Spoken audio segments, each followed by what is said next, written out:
மார்கழியில் இறந்தால் சொர்க்கம் கிடைக்குமா?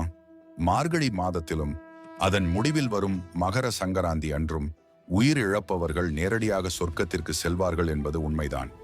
ஆனால் எந்த நேரத்தில் இறக்கிறார்கள் என்பது மிக முக்கியம். இதுவே அவர்கள் முக்தி அடைகிறார்களா அல்லது மீண்டும் பிறப்பெடுப்பார்களா என்பதை நிர்ணயிக்கிறது. இதற்காக பிதாமகர் பீஷ்மரின் கதையே உதாரணமாக இருக்கிறது. மகாபாரத போரின் போது அர்ஜுனன் எய்திய அம்புகளால் வீழ்ந்த பீஷ்மர் உடனடியாக உயிரிழக்கவில்லை.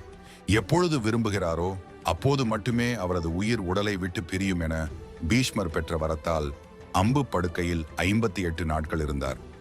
பாண்டவர்கள், கௌரவர்கள் உள்ளிட்ட அனைவரும் அவரை அம்பிலிருந்து விடுவிக்க முயற்சித்த போதும் அவர் அதை மறுத்துவிட்டார். பீஷ்மரின் தலைக்கு பட்டு தலையணை தர முன்வந்த போதும் அதை மறுத்த பீஷ்மர் தனது தலைக்கு ஆதரவாக 3 அம்புகளை வைக்குமாறு அர்ஜுனனிடம் கேட்டுக்கொண்டார். பீஷ்மரின் தாகத்தை தீர்க்க மண்ணில் தனது அம்பினால் அர்ஜுன் குத்தியதும் அதிலிருந்து கங்காதேவி வெளிப்பட்டு தனது மகனின் தாகத்தை தீர்த்தாள். பீஷ்மர் உத்தராயண காலத்தில் தெய்வீக சாந்தியுடன் தனது உடலை விட்டு ஆத்மாவை விடுதலை செய்தார்.